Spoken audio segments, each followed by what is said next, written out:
சொல்லி எங்களோட நினைச்சிருக்கீங்க. எதுக்காக நீங்க யோசிச்சீங்க மனைவி இப்படி ஒரு சர்ப்ரைஸ் பண்ணணும்னு சொல்லி? இல்ல இப்போ ஒவ்வொரு வருஷம் ஒவ்வொரு விதமா கொடுத்தாச்சு. அப்ப என்னோட பெரிய ப்ராஜெக்ட்ல செய்யற ஐடியா இல்ல. பெருசு பெருசா பண்ணி கொடுத்தாச்சு. இப்ப சின்ன ப்ராஜெக்ட்ல இது வந்து நான் இந்த சர்ப்ரைஸ் செய்யல இல்ல. வணக்கம் அம்மா. வணக்கம். நாங்க எம்ஆர் சர்ப்ரைஸ் கிஃப்ட்ல இருந்து வரோம். உங்களோட பேர்? சுசி. சரி, உங்களுக்கு மிட் நைட்ல சர்ப்ரைஸா ஒரு சில கிஃப்ட் வந்துருக்குது. இந்த என்ன ஸ்பெஷல் டே? இந்த 21வது anniversary. சரி, உண்ட 21வது கல்யாண அனிவர்சரிக்கு கிஃப்ட் அனுப்பி இருக்காங்க. என்ன அதே ஸ்பெஷலா உங்களுக்கு தான் கொடுக்க சொல்லி அனுப்பி இருக்காங்க. ஸோ யார் அனுப்பி இருப்பாங்க? ஹஸ்பண்டும் மகளும். அவங்க இருக்கிறாங்கன்றக்கா அவங்களே சொல்லக்கூடாது. இந்த கிஃப்ட் வெளிநாடுல இருந்து கூட வந்திருக்கலாம். யார் அனுப்பி இருப்பாங்க? வெளிநாடுல இருந்து வர மாட்டேது. உங்களோட உறவுகளா இருக்கலாம், இல்ல உங்கள பிரிஞ்சு உங்களை மிஸ் பண்றாங்களா இருக்கலாம். சில வேளை ஞாபகம் வச்சிருக்கலாம் இல்ல ஸ்பெஷலான நாள்னு சொல்லி. அதை மிட் நைட் தான் கொண்டு கொடுக்கணும்னு சொல்லியிருக்காங்க. ஹஸ்பண்டும் மகளும் சேர்ந்து செய்திருப்பாங்க. ஆனா அவங்க வேற இல்லையே. சரி, உங்களுக்கு வந்திருக்க கிஃப்ட பாப்போமா? உங்களுக்கு இந்த அழகான நாள்ல பெரிய ஒரு பூக்கொண்டு வந்திருக்குது. மகிழ்ச்சிகரமா உங்களுக்கு வாழ்த்து தெரிவிக்கிறதுக்காக யார் அனுப்பி இருப்பாங்க? ஆனா அவர்கிட்ட இருந்து வேற இல்லையே. ஆரம்பத்திலேயே சொல்லிட்டோம். இந்த கிஃப்ட் வந்து வெளிநாடுல இருந்து வாரன்னு சொன்னா யார் அனுப்பி இருக்கலாம்?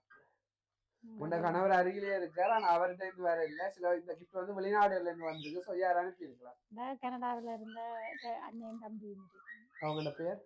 கரண் கிரு. சரி, இந்த கிஃப்ட் வந்து ஸ்ரீலங்கால இருந்து வாரன்னு சொன்னா யார் அனுப்பி இருக்கலாம்? என்ன யோசிக்கிறீங்க? ஸ்ரீலங்காவில நிறைய பேர் இருக்கிறாங்களா? சரி, உங்களுக்கு என்ன கிஃப்ட் வந்திருக்கு அதையும் பார்ப்போம். ஒரு பெரிய ஒரு பொதியா வந்திருக்குது. இதுல என்ன இருக்குன்னு சொல்லி எதிர்பார்க்குறீங்க? கொஞ்சம் பாரமாவும் இருக்கு. சாரி, என்ன சாரி என்ன ரொம்ப பிடிக்குமா? சரி, ஓபன் பண்ணி பாருங்க என்ன இருக்குன்னு சொல்லி பார்ப்போம். சரி, உங்களுக்காக சாரி வந்திருக்கு. அதுவும் ஒரு சாரி இல்ல, 2 சாரி வந்திருக்கு. இந்த கலர் உங்கள்கிட்ட இருக்குதா? பிடிச்சிருக்கா சாரி? சரி, இப்ப சொல்லுங்க யார் அனுப்பியிருப்பாங்க? அது உங்கள்கிட்ட இல்லாத கலரே பார்த்து வந்திருக்கு. ஆனா அவர்கிட்ட இது வேற இல்லையே. உங்களை ரொம்பவே மிஸ் பண்றத ஸ்ரீலங்காவில் இருக்கிற ஒரு உறவுகிட்ட தான் இந்த கிஃப்ட் வந்திருக்குது. உன்னை திருமண நாள் ஞாபகம் வச்சு உங்களுக்கு கிஃப்ட் அனுப்பணும்னு சொல்லி கடல் கடந்து இவ்வளவு தூரம் அனுப்பி இருக்கிறாங்க. ஸ்ரீலங்காவில இருந்தது. சரி, உங்களுக்கு ஸ்பெஷலா கேக் கூட வந்திருக்கு. அதையும் பார்ப்போம். 21வது வெட்டிங் ஆனிவர்சரி என்று சொல்லி ஸ்பெஷலா கேக் வந்திருக்குது. அது கூட இதயத்துல இருந்து வந்திருக்குது. இதயபூர்வமான வாழ்த்துக்கள் சொல்லிதான் இந்த கிஃப்ட் எல்லாம் வந்திருக்குது. இப்ப சொல்லுங்க யார்கிட்ட இருந்து வந்தது? மகளும் சேர்ந்து செய்திருப்பீங்க. வேற ஒரு தரம் செய்ய அவர் உங்க கூட இருக்கிறார், உங்களோட நிக்கிறார், அவரை சொல்லக்கூடாது. இல்ல அப்படி என்று இல்ல, வேற யார் செய்யறது? சரி, உங்களுக்காக இந்த கிஃப்ட் எல்லாம் உங்களுடைய கணவர் தான் ஏற்பாடு செஞ்சவர்.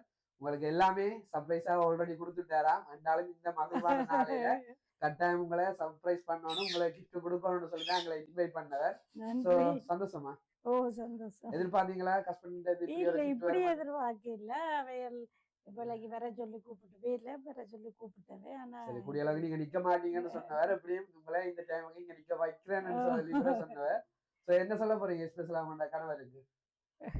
நன்றி. உங்களோட மனைவிக்கு இந்த சர்ப்ரைஸ் பண்ணணும்னு சொல்லி எங்களோட நினைச்சிருக்கீங்க. எதுக்காக நீங்க யோசிச்சீங்க மனைவிக்கு இப்படி ஒரு சர்ப்ரைஸ் பண்ணணும்னு சொல்லி? இல்ல இப்போ ஒவ்வொரு வருஷம் ஒவ்வொரு விதமா கொடுத்தாச்சு. அப்ப என்னோட பெரிய ப்ராஜெக்ட்ல செய்யற ஐடியா இல்ல. பெருசு பெருசா பண்ணி கொடுத்தாச்சு. சின்ன ப்ராஜெக்ட்ல இது வந்து நான் இந்த சர்ப்ரைஸ் செய்யல இல்ல. இப்படி பண்ணி கொடுக்குறேன். வேற வேற வந்து மகளாக சொல்லி கொடுத்துருக்கீங்க. இது ஃபர்ஸ்ட் டைம். அடுத்த டைம் வேற வேற ட்ரை பண்ணுவோம். இப்ப இந்த டைம் கூட கண்டக்ட் பண்ணேன். நீங்களும் அரேஞ்ச் பண்ணீங்க. அக்காவுக்கு நன்றி. அக்கா பாவம் சாரி எல்லாம் தேடி தேடி தேடி தந்தவா நன்றி. ஓகே, நன்றி எனவே உங்களுக்கு. சரி, நீங்க இப்ப இருக்கிற மகளோட காலந்தோறும் குடும்பமா பயணிக்கணும்னு சொல்லி வாழ்த்துறோம். இந்த நாள்ல உங்களுக்கு 21வது திருமண நாள் வாழ்த்துக்களை உங்களுடைய கணவர் சார்பாகவும் எம்ஆர் சர்ப்ரைஸ் சார்பாகவும் தெரிவித்துக் கொள்றேன். நன்றி.